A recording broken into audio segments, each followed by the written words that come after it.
Dans cette vidéo, je vais me livrer à vous.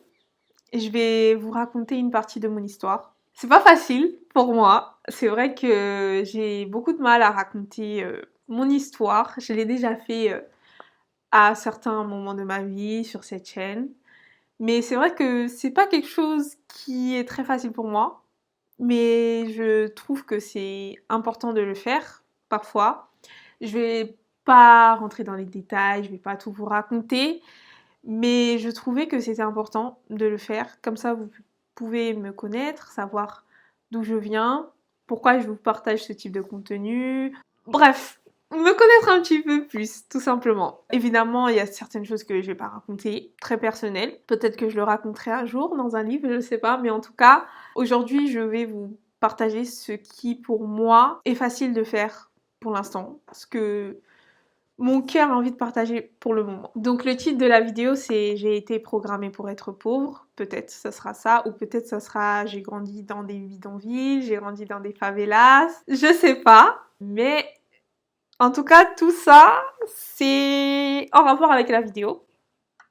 Donc je vais vous raconter Leila, d'où est-ce qu'elle vient, où est-ce qu'elle est née, où est-ce qu'elle a vécu. Donc il faut savoir que moi c'est Leila. C'est Leila. Donc moi je suis née d'une mère capverdienne et d'un père bissau-guinéen. Donc je ne suis pas née en France, je ne suis pas française, je suis née au Portugal. J'ai vécu dans un environnement extrêmement pauvre. Je dirais même plus que pauvre parce qu'avec la pauvreté vient aussi tout ce qui est délinquance, tout ce qui est insécurité. J'ai grandi dans un environnement extrêmement misérable. Donc il faut savoir que j'ai grandi dans le quartier le plus... Comment dire? Alors ma mère, elle a vécu dans l'endroit le plus dangereux, le plus pauvre, où il y avait le plus de crimes, le plus de délinquance, le plus voilà, la misère la plus totale. Parce qu'il faut savoir que généralement quand on est pauvre, il y a aussi tout ça qui vient avec. Donc elle a vécu dans ça, dans cet environnement. Et ma mère m'a eu extrêmement jeune. Et c'est dans cet environnement-là que je suis née, tout simplement. Donc je suis née dans cet environnement-là. Quand ma mère m'a eue, quand elle m'a accouchée, elle est revenue dans cet environnement-là. Donc je peux dire que je suis née dans cet environnement. Dans la favela la plus grande et la plus dangereuse, en fait, du Portugal. Elle existe toujours, elle est toujours là. Donc il faut savoir que mon arrière-grand-mère est encore vivante. Donc voilà, parce que ma mère m'a eu jeune, ma grand-mère aussi a eu ma maman jeune. Donc voilà, donc ça fait que aujourd'hui je connais encore mon arrière-grand-mère, donc c'est très bien, c'est une bonne chose. Mais il faut savoir que mon arrière-grand-mère, du coup, elle habite encore dans cet endroit. Aujourd'hui, évidemment, vous savez que voilà, j'ai quitté le Portugal, ma mère aussi a quitté le Portugal, ma grand-mère aussi a quitté le Portugal. Donc cet environnement, c'est plus un environnement qui fait partie de ma réalité, mais c'est un environnement qui a fait partie de ma réalité pendant très longtemps et qui a fait partie de la réalité de ma mère, etc. Donc j'ai grandi dans cet endroit-là. Je suis née là-bas, donc une partie de ma vie, je me souviens pas parce que j'étais bébé et j'ai grandi là-bas, mais ensuite, mes parents, en fait, ils n'habitaient pas dans cette favela, la plus dangereuse, la plus misérable du Portugal, mais c'était un autre type de favelas, de bidonville, tout ce que vous voulez, dans laquelle j'ai grandi. Et c'est là-bas que j'ai pu faire mes premiers pas en fait de mon enfance. Et encore une fois, c'était un environnement très pauvre en fait, tout simplement rempli de choses pas très bonnes pour un enfant. J'ai grandi avec des fois des coups de feu que j'entendais dans la rue parce que les policiers venaient aussi pour les jeunes du quartier qui faisaient n'importe quoi. J'ai un souvenir par exemple d'une fois que je suis sortie le soir en fait, parce qu'en fait où j'habitais dans le deuxième quartier là, je vous ai parlé de deux quartiers, donc le quartier dans lequel j'ai grandi, c'était pas le plus dangereux mais ça restait un quartier dangereux. Il y avait une route devant chez moi, c'était des maisons mais en fait c'était des maisons type favelas, vous voyez les favelas c'est du Brésil, et ben c'est un peu les mêmes choses, c'est en fait le type de maisons qui ont été construits par les habitants eux-mêmes. Donc en fait c'était des maisons avec des portes en métal, il y avait peut-être du ciment et tout, il y a certaines maisons qui étaient plus sophistiquées, on va dire, qui avaient du ciment, des trucs comme ça. Moi, ma maison, par exemple, il y avait du ciment et tout, mais la porte, c'était pas une porte en bois, c'était une porte en métal. Je me rappelle, ma porte, elle était orange. Je me souviens encore de ma porte. Et en fait, juste en face, il y avait la route. Donc en fait, j'entendais tout. J'entendais la route, j'entendais les voitures passer, on entendait les habitants passer, on entendait tout. Et je me rappelle d'une fois, j'ai été sortie la nuit, je sais plus avec qui, je sais pas si c'était avec ma maman ou avec quelqu'un. J'étais avec quelqu'un et en fait on devait aller chez quelqu'un d'autre. En fait, on devait voilà sortir de chez nous et aller chez quelqu'un parce que c'est très connu en fait que dans les quartiers comme ça, en fait chacun va chez en fait, on va tous l'un chez l'autre, même s'il est minuit, même s'il est 1h du matin, peu importe. Et en fait, je me rappelle, j'ai un souvenir où il y avait les taxis, parce qu'au Portugal, presque tout le monde prend les taxis, plus maintenant, parce qu'il y a Uber et tout, mais avant, c'était les taxis. Et les taxis, c'est pas cher au Portugal. Et du coup, il y avait quelqu'un, en fait, qui avait pris un taxi, et le taxi l'a déposé devant chez elle. Et d'un coup, en fait, il y a des jeunes qui sont sortis de nulle part, et qui ont commencé à tabasser le taxi pour lui soutirer l'argent, en fait de l'argent qu'il avait fait peut-être pendant la journée. Donc voilà, ça c'est un souvenir que j'ai encore. J'avais peut-être 6 ans, 7 ans, 8 ans. J'ai eu un contact aussi très proche avec faire de l'argent de manière pas très propre. Donc c'est ce qu'on appelle argent sale. Donc j'ai des membres de ma famille très proches qui ont été dans tout ce qui est argent sale, qui ont fait de l'argent qu'on appelle sale aujourd'hui. Et donc j'ai grandi dans ça et j'ai du coup été programmée en fait durant mon enfance à vivre ça parce que en fait les croyances, votre programmation en fait durant l'enfance, elle arrive déjà pendant l'enfance et elle arrive entre vos 0 et vos 7 ans. C'est là que votre cerveau, votre subconscient, il est très malléable, donc peu importe ce que vous voyez, ce que vous entendez, tout en fait, votre environnement, il va être basé sur ça, vos croyances, vos pensées, tout ce que vous allez récolter, votre subconscient, il va intégrer tout ça dans votre cerveau et ensuite, après vos 7 ans, ça sera votre réalité en fait. Ça sera ça. Donc c'est votre programmation et moi du coup, ma programmation, ça a été ça. Et du coup, pendant longtemps, même si voilà, j'ai quitté le Portugal très jeune, ma mère elle a fait en sorte que je quitte cet environnement-là très tôt. Donc ma mère elle a eu plusieurs enfants après moi et j'ai été la première en fait à sortir de là. Donc ma mère m'a envoyée vivre avec ma grand-mère, parce que ma grand-mère, elle habitait déjà en France. Et après, elle est restée au Portugal un certain moment. Après, elle est venue, mais j'ai été la première à quitter cet endroit. Je suis partie, j'avais peut-être 6-7 ans, un truc comme ça. Et même avec ça, en fait, j'ai toujours su que j'étais différente. Dans le sens où, même si je vivais dans cet environnement-là, je savais que je voulais plus que ça. Je ne voulais pas rester dans ça. Moi, je sais que par exemple, oui, je suis venue en France à 7 ans, après je suis repartie une année vers l'âge de 12 ans. Et même quand je suis repartie pendant ces 1 an que je suis restée au Portugal, je vivais plus dans le même quartier extrêmement misérable, mais bon. En fait, l'État avait décidé de... Parce que ça appartenait à l'État du coup le quartier, ils ont décidé de tout démolir et de créer de nouveaux quartiers, mais ça restait les mêmes personnes en fait. C'est juste, oui, on est sorti des bidonvilles, des maisons un peu construites par nous-mêmes, mais on est parti dans un autre type de quartier qu'on appelle les quartiers populaires, mais du coup là c'était des bâtiments, mais c'était les mêmes personnes, c'était les mêmes... voilà, c'était la même chose on va dire. Donc en fait on a peut-être upgradé, maintenant on habite dans des appartements et tout, voilà, mais ça reste des quartiers. Et du coup même quand je suis retournée à l'âge de 12 ans, j'étais, peut-être en 6e, un truc comme ça. Ouais, on a 12 ans quand on est en 6e. Et moi, j'arrêtais pas de dire à ma mère, viens, on retourne en France. Viens, je ne veux plus vivre dans cet endroit.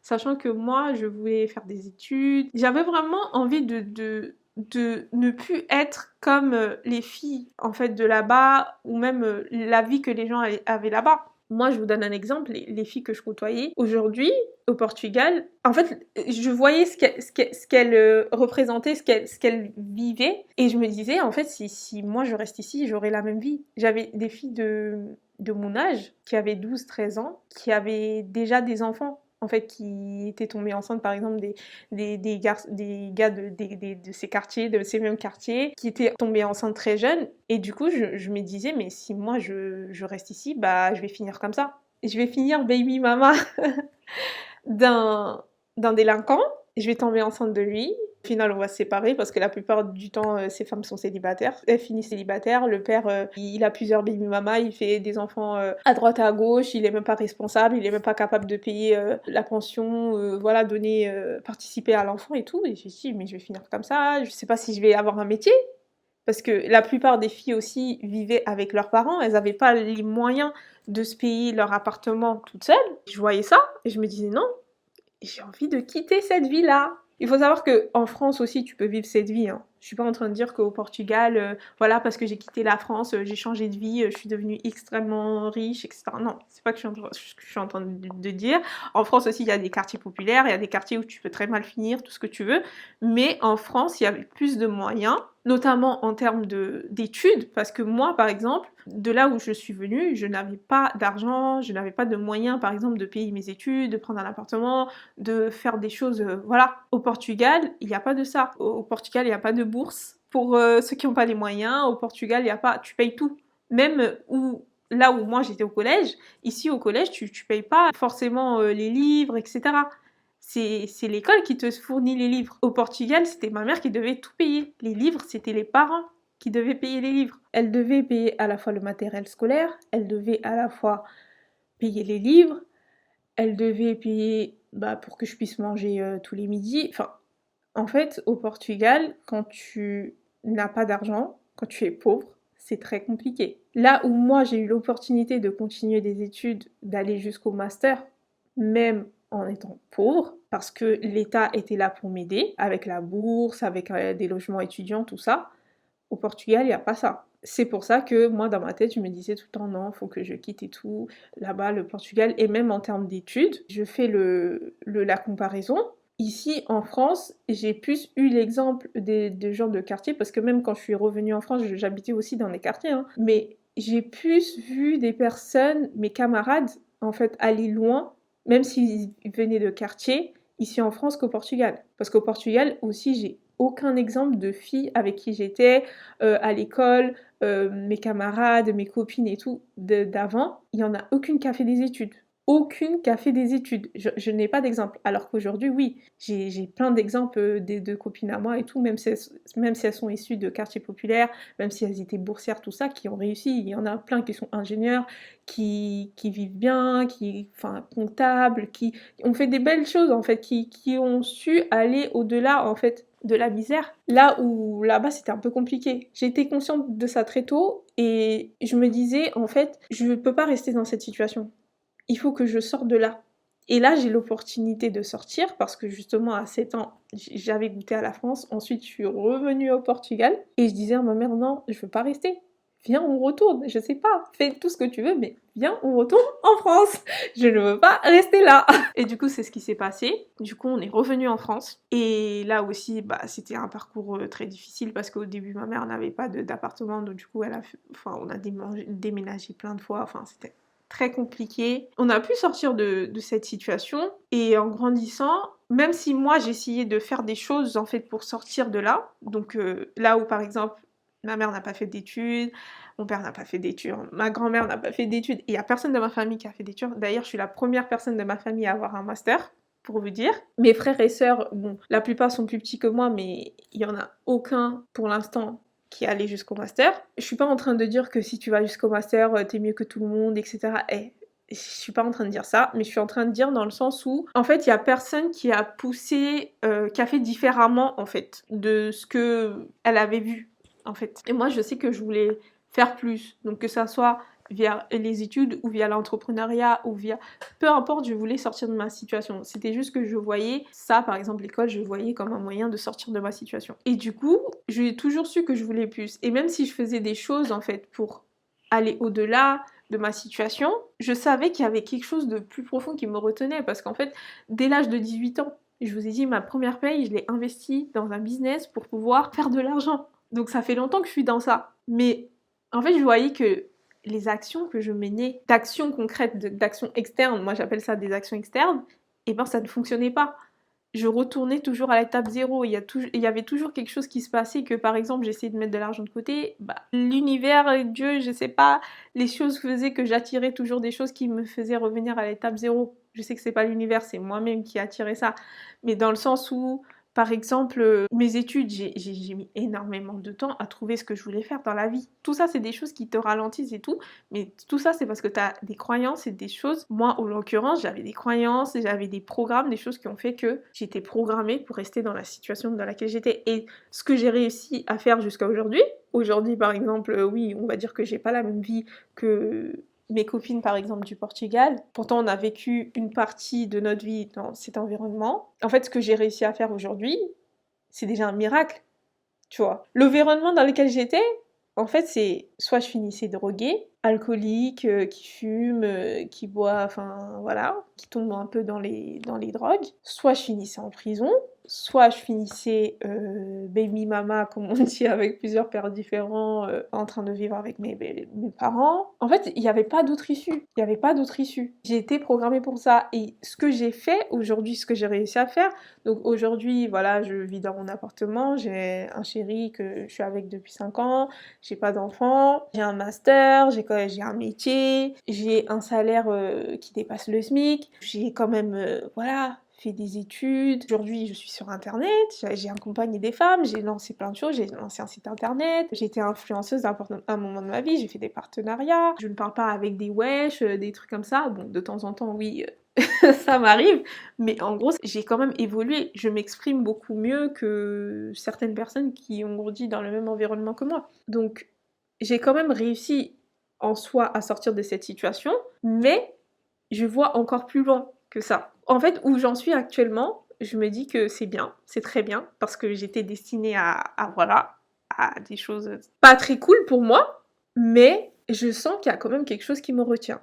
Et évidemment, il y a des choses qui me retiennent, parce que, en fait, mon ambition, elle est tellement forte qu'aujourd'hui, je me dis, en fait, je veux plus. Je veux plus. Et c'est pour ça que justement, j'ai toujours pris des programmes, des choses pour savoir vraiment ce qui me bloquait. Et une chose qui me bloquait, justement, c'est justement parce que j'étais programmée. Et maintenant, il va falloir faire une déprogrammation, déprogrammer tout ça. Là où aujourd'hui j'ai réussi à le faire via des actions externes, là il faut un travail de plus profond en fait que ça. De l'intérieur, des programmations, des croyances, des pensées, des schémas que tu as vus. Tout ça, c'est grâce au travail énergétique, travail des croyances que je vais réussir à faire ça. Parce que justement, j'ai déjà commencé ce parcours, ça fait un moment, mais tout ça, c'est un travail sur la durée. En fait, plus tu veux atteindre différents stades de ta vie, et bien plus, en fait, ça sera un travail différent. Ça sera le même type de travail, mais ça sera une croyance différente, ça sera une mémoire différente qu'il va falloir travailler, etc.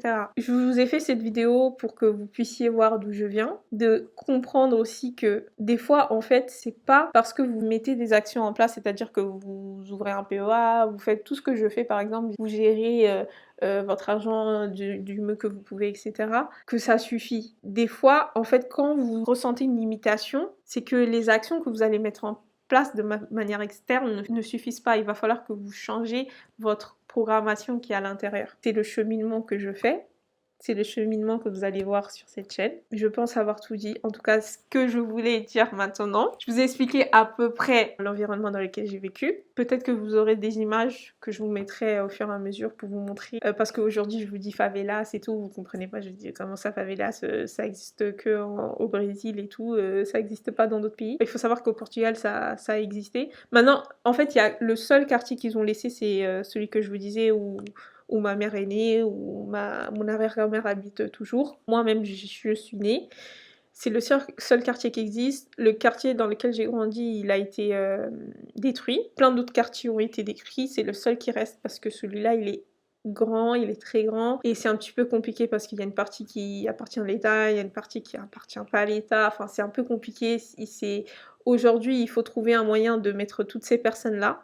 Parce que oui, quand mon quartier dans lequel j'ai grandi a été détruit, il a fallu reconstruire un autre endroit pour mettre tous les habitants qui étaient là. Et du coup, le quartier du Portugal s'appelle Cova da Moura. Il est tellement grand, il y a tellement de gens là-bas, il va falloir construire un endroit pour mettre tous ces gens-là. Et je sais pas si le Portugal, qui est un pays qui est très petit, je sais pas s'ils vont réussir à mettre tous ces gens qui sont là-bas quelque part. Donc, et je sais pas si ça va être détruit peut-être un jour. Voilà. Des fois, vous pouvez culpabiliser. Vous vous dites, mais pourquoi en fait je mets tout ça en place, je mets ça, je fais ci, je fais ça, et je suis toujours au même stade. Pourquoi mes actions en fait ne suffisent pas? Et des fois, c'est justement parce que vous avez été programmé pour ça. Et pour déprogrammer tout ça, il va falloir faire un travail intérieur. Parce qu'à un moment de ma vie, j'étais aussi dans cette situation où je me disais, mais je comprends pas. Pourquoi je fais tout ça? J'investis en moi, je fais ci, je mets les choses en place, je fais ci, je fais ça.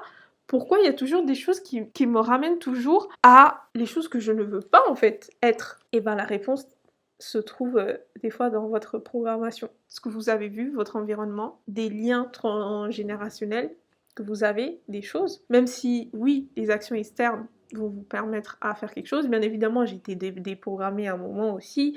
Il y avait des choses que je me disais que c'était possible, que je pouvais. Et c'est pour ça que j'ai réussi à ne pas tomber voilà, dans la délinquance, dans tout ça, tout ça. Mais au bout d'un moment, vous allez atteindre un palier et vous avez besoin de faire un travail encore plus en profondeur pour pouvoir dépasser ça. Et c'est ce que je suis en train de faire et c'est ce que vous allez voir sur cette chaîne au travers des différentes vidéos. J'espère que vous avez aimé cette vidéo, que ça vous a permis d'en découvrir un petit peu plus sur moi. Je vous fais des gros bisous et je vous dis à la prochaine vidéo.